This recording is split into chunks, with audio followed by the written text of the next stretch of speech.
Hello everyone, welcome back to my channel. Or if you are new to my channel, then hi, nama saya Richard. Jadi di video kali ini, saya akan menjelaskan mengenai DNA Replication, and Gene Expression. Namun, karena materinya banyak dan saya tidak ingin membuat kalian pusing, jadi materi ini akan saya bagi-bagi menjadi beberapa video. Dalam video ini, kita akan membahas tentang Maselson and Stahl experiment. So, before we start, make sure kalian udah subscribe, karena subscribe itu gratis. Dan dengan kalian subscribe, kalian bisa tahu kapan video baru dari saya muncul. Selain itu, jangan lupa untuk like atau dislike jika kalian tidak suka video ini. Serta jangan lupa untuk menuliskan komen, baik itu komen masukan, kritik, saran, ataupun pujian. So, without further ado, let's start the video. Nah, jadi untuk kalian yang menonton video sebelumnya, ini adalah di akhir video saya memberikan tiga buah pertanyaan, dan ini adalah jawabannya. Yang pertama, DNA has to be copied when the cell is dividing. The daughter cell must have the same genetic information with the parental cell. Dan yang kedua, DNA has to be copied only when the cell is dividing. Dan yang ketiga, the new DNA strand has the same characteristic as the original strand. Nah, seperti yang tadi saya bilang di awal video, hari ini kita akan mempelajari tentang Maselson and Stahl experiment. Nah, tapi pertama-tama, seperti yang kita ketahui, kita kan sedang membahas DNA replication. Dan pada waktu itu, para peneliti memunculkan 3 teori mengenai replikasi DNA. Jadi teori pertama itu conservative replication, yang dimana menyatakan the strand separates the original strands to use as template for new strand. The new strand combine to form an entirely new double-stranded molecule, while the original strands rejoin, so the original molecule is completely conserved. Jadi maksudnya apa di sini? Maksudnya adalah di sini strand lama, strand yang tua, dan strand yang baru, mereka itu tidak bercampur. Jadi yang lama nanti akan terbuka,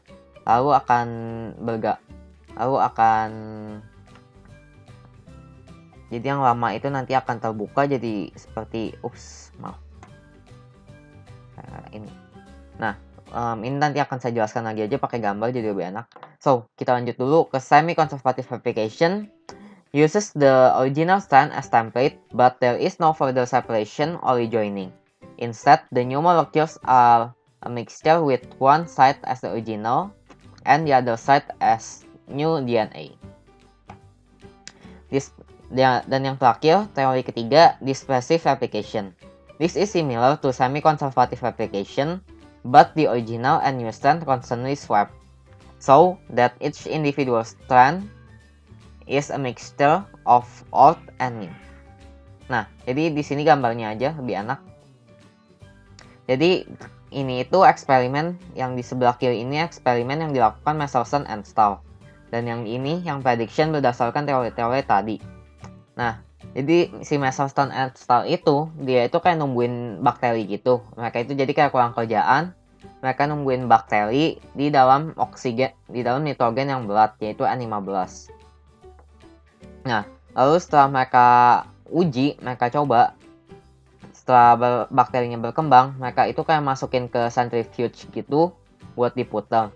Nah, ini itu parental DNA-nya. Dan mereka ngelihat bahwa ternyata si DNA-nya di bawah nih.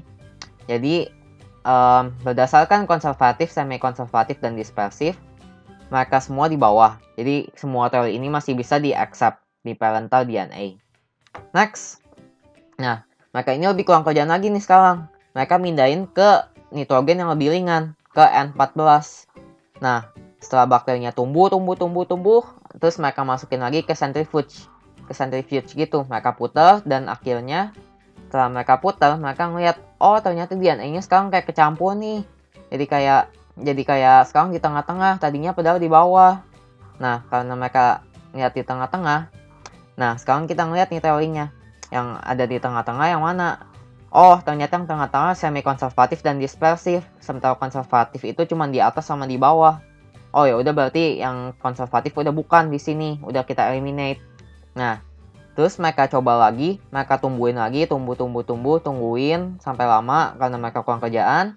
Terus abis udah tumbuh, akhirnya mereka masukin ke centrifuge lagi. Terus mereka ngeliat, oh sekarang malah ada DNA-nya di tengah dan juga di atas. Nah, kalau dispersif, tadi itu teorinya menyatakan DNA-nya akan selalu di tengah, nggak akan pernah di atas atau di bawah. Mereka itu akan selalu di tengah. Sementara kalau jadinya yang dispersif udah salah. Nah, kalau semi konservatif itu kan tadi itu konservatif sama dispersif udah invalid. Jadi sebenarnya secara otomatis semi konservatif udah benar. Tapi karena mereka ingin memastikan lagi, mereka membandingin nih. Ini benar nggak nih sama eksperimen? Oh ternyata benar semi konservatif. Semi konservatif nyata di yang generation ketiga atau kedua, terserah kalian sebutnya, pokoknya yang paling bawah ini. Ternyata semi konservatif benar gambarinnya. Ada DNA di atas yang enteng dan ada DNA yang tengah-tengah yang middleweight gitu. Jadi akhirnya kita ambil semi konservatif sebagai DNA application. Nah, terus next. Ini sama kayak gambar yang tadi, cuman ini lebih agak detailnya. Jadi before the bacteria produce bla bla bla, kalian bisa baca sendiri di sini. Take a sample after 0 minutes, 20 minutes, and 40 minutes. Nah, di sini itu kita bisa lihat ini itu sampel di 0 menit. Jadi ini parental DNA. Terus ini sampel setelah 20. Jadi ini itu si Meselson and Star tadinya numbuhin bakterinya di sini. Ini mereka ambil pas baru banget ditumbuhin. Jadi ini kan semuanya heavy tuh seperti yang kalian lihat di sini. Nah, lalu karena mereka kurang kerjaan dari yang heavy ini, dari yang berat, nitrogennya, mereka pindahin lah ke yang enteng, ke yang ringan. Nah, di 20 menit pertama mereka ambil sampelnya. Nah, terus akhirnya mereka dapat si sampelnya itu, oh ternyata DNA-nya di tengah-tengah beratnya, intermediate DNA. Jadinya kayak gini. Terus habis itu setelah 20 menit mereka biarin lagi 40 menit. Nah, di 40 menit mereka ambil lagi. Nah, terus mereka lihat lagi. Oh, ternyata DNA-nya sekarang ada yang ringan, ada yang di N14 di paling atas, tapi juga ada yang di tengah. Nah, akhirnya mereka ya kayak gini hasilnya. Mereka nyatain kayak gini. Jadi yang pertama itu semuanya berat, warna biru, terus yang selanjutnya ada percampuran. Terus selanjutnya karena mereka udah hidup di sini lebih lama, jadinya yang ringannya itu lebih banyak. So, this pattern could only have been observed if each DNA molecule contains a template strand from the parental DNA. Terus, DNA replication is semi-conservative. Nah, jadi maksudnya apa conclusionnya ini? Conclusionnya itu jadinya pattern ini atau pola ini hanya bisa dilihat jika setiap molekul DNA mengandung template strand atau strand yang original dari ya jadi intinya itu gimana ya? Intinya itu pattern yang kayak gini cuman bisa kelihatan kalau setiap DNA barunya ini mengandung satu biru. Jadinya mereka ya kayak gini akhirnya. Jadi kalau mereka mengandung satu biru, satu merah, mereka jadinya bisa kayak gini.